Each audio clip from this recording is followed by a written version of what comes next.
परमपिता परमात्मा सारी सृष्टि के रचनहार कुल मालिक कबीर देव कबीर प्रभु, ये सर्व सृष्टि रचनहार हैं, कुल के मालिक हैं, असंख्य ब्रह्मांडों के ओवरऑल कंट्रोलर हैं, सबके संचालक हैं, सृष्टि रचनहार हैं। ये वो परमात्मा है जो हमारे पाप कर्मों का नाश कर देते हैं। जैसा कल के सत्संग में आपने सुना था कि जितने भी ऋषि महर्षि संत या गुरु जो परमात्मा के विधान से अपरिचित थे, उन्होंने सभी ने यही कहा हुआ है कि परमात्मा प्रारब्ध कर्मों को अर्थात पाप कर्मों को नाश नहीं करता। अब प्रारब्ध कर्म कौन से होते हैं? जो इस जीवन में पुण्य और पापों की एवरेज निकाल कर जीव के साथ यहां भोगने के लिए परमात्मा ने उसको आदेश दिया हुआ होता है। हमारे संचित कर्म होते हैं। संचित कर्म उनको कहते हैं जो युगों युगों से हम इकट्ठे करते आ रहे हैं, जिनमें पुण्य और पाप दोनों, उन दोनों की रेशो लेता है प्रभु जब आपको मानव शरीर देता है। जिनके पूर्व जन्म के पाप अत्यधिक हैं और पुण्य कम है, उसी तरह उनको रेशो से, उसी अनुपात से मनुष्य जीवन के अंदर भोगने के लिए दोनों ही दिए जाते हैं। जिस कारण से इस जीवन में वो प्राणी जिसके पाप अधिक हैं वो अधिक कष्ट उठाता है। उसके ऊपर आपत्तियों पर आपत्ति आती ही रहती हैं। तो इसके विषय में कहा है कि जो दुख तुम्हारे भाग्य में लिखा है वो तुम्हें भोगना ही पड़ता है, उसका कोई विकल्प नहीं। किसने कहा है? जो परमात्मा के विधान से अपरिचित रहे, जिनको तत्व ज्ञान नहीं था, जिनको तत्वदर्शी संत नहीं मिला। उन ऋषि महर्षियों देवताओं का एक ही विधान, एक ही जैसा सिद्धांत, एक ही जैसी व्याख्या थी, एक ही जैसा अनुभव उनका था। क्या था? कि परमात्मा निराकार है और परमात्मा पाप नाश नहीं करता। किए हुए कर्म तो भोगने ही पड़ते हैं। पुण्य और पाप दोनों भोग कर ही उनका अक्षय होता है, नाश होता है। जबकि पूर्ण परमात्मा के विधान में, पवित्र वेदों में स्पष्ट लिखा है, यजुर्वेद अध्याय नंबर 8 के मंत्र नंबर 13 में 6 बार लिखा है कि परमात्मा पाप नाश कर देता है, पापों को खत्म कर देता है, छुड़ा देता है पापों से।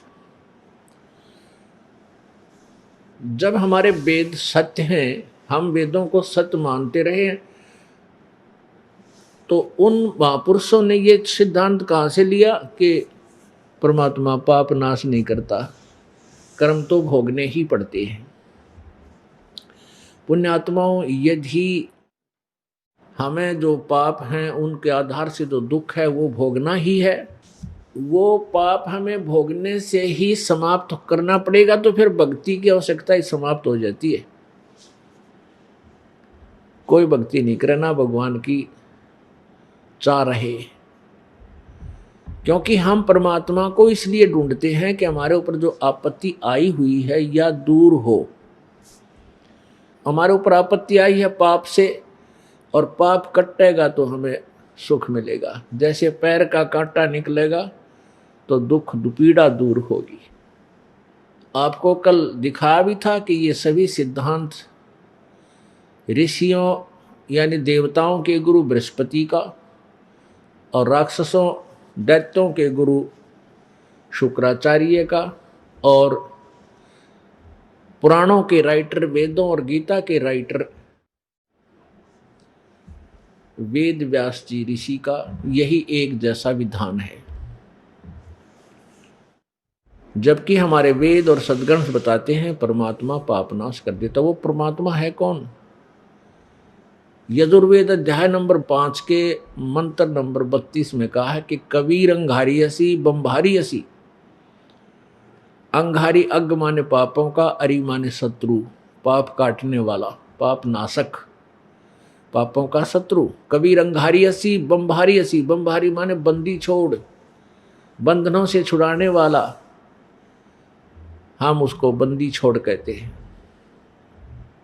वो परमात्मा कबीर है।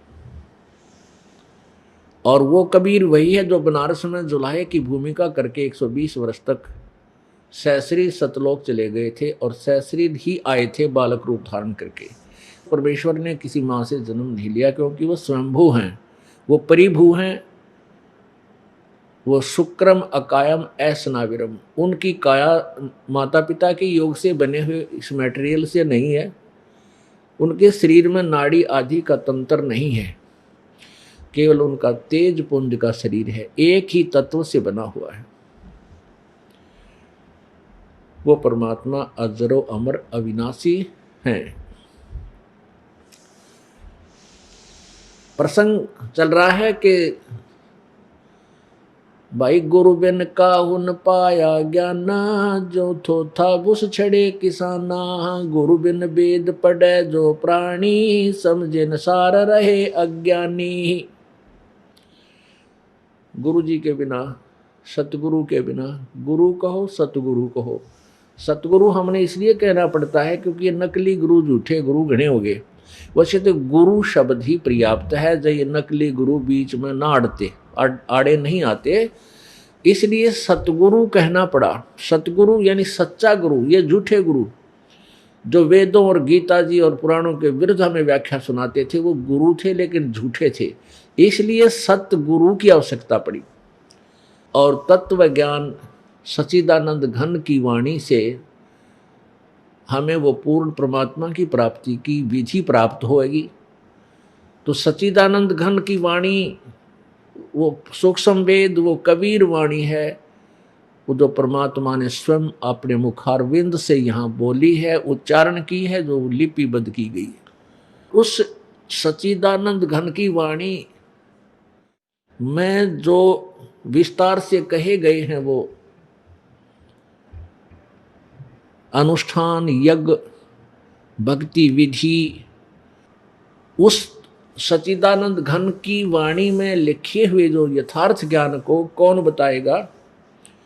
उस तत्व ज्ञान को तू गीता जी अध्याय नंबर 4 के श्लोक 32 में जिस सच्चिदानंद घन की वाणी के विषय में कहा है, उस वाणी को, उस ज्ञान को, उस तत्व ज्ञान को तू चौथे अध्याय के 34वें श्लोक में गीता जी में कहा कि तत्वदर्शी संतों के पास जाकर सुन समझ। वो तत्वदर्शी संत तुझे उस परमात्मा के बारे में ज्ञान कराएंगे। गीता ज्ञान दाता किसी अन्य भगवान के विषय में कह रहा, अपने विषय में नहीं। उसी के विषय में उस तत्वदर्शी संत की पहचान बताई है 15वें अध्याय के प्रथम मंत्र में, गीता जी अध्याय नंबर 15 श्लोक नंबर 1 में, कि जो संत उल्टे लटके हुए संसार रूपी वृक्ष की, यानी संसार रूपी वृक्ष है, ये संसार रूपी वृक्ष है, ये ऊपर को तो जड़ है इसकी और नीचे को शाखा समझो। तो जड़ कौन है? यानी ऊपर जो सबसे ऊपर सतलोक में सत्य पुरुष है, और ये ऊपर से नीचे को आया, फिर परब्रह्म है, परब्रह्म से आगे ब्रह्म है, और ब्रह्म के एक ब्रह्मांड के अंदर तीनों गुण युक्त ब्रह्मा विष्णु महेश जी हैं। तो जो संत उल्टे लटके हुए संसार रूपी वृक्ष को सभी सर्वांग सहित भिन्न भिन्न बतावे, वह वेद के तात्पर्य को जानने वाला है, वो तत्वदर्शी संत है। और ये दया परमात्मा ने स्वयं ही आकर करनी पड़ी, ये लीला परमेश्वर कबीर जी ने स्वयं ही करनी पड़ी। उन्होंने स्वयं अपने सच्चिदानंद घन की वाणी में, अपनी ही वाणी में, अर्थात कबीर वाणी में, और आज से 600 वर्ष, लगभग 609-10 वर्ष पहले बोला परमात्मा ने, अक्षर पुरुष एक पेड़ है, निरंजन वा की डार, तीनों देवा शाखा है, ये पात रूप संसार। परमेश्वर ने अपने अमृत ज्ञान में, तत्व ज्ञान में पहले ही लिखा हुआ है कि अक्सर पुरुष एक पेड़ है। वृक्ष वो होता है जो जमीन से बाहर दिखाई देता, उसको हम पेड़ बोलते हैं, वृक्ष बोलते हैं। और निरंजन वाकी डार, तना तो परब्रह्म है और डार ज्योति निरंजन ये ब्रह्म है। और शाखा तीनों देवा, रजगुण ब्रह्मा, सतगुण विष्णु, तमगुण शिव जी रूपी, ये तीनों देवता शाखा हैं और पात रूप संसार। तो पुण्यात्माओं, उस परमेश्वर ने हमारे लिए कितना कष्ट उठाया, उस परमेश्वर ने, उस परमात्मा ने, तत्व ब्रह्म ने, जिसके विषय में गीता ज्ञानदाता कहता 18वें अध्याय के 62वें श्लोक में कि अर्जुन तू सर्वभाव से उस परमेश्वर की शरण में जा, उसकी कृपा से तो परम शांति और सनातन परम धाम को प्राप्त होगा। सनातन परम धाम शाश्वतम स्थानम। सनातन परम धाम का अर्थ है जो सदा रहने वाला, जो सबसे पुरातन, सबसे पहले का, शाश्वतम, सदा रहने वाला, जिसका नाश कभी ना हो, हम उसे सत्यलोक कहते हैं।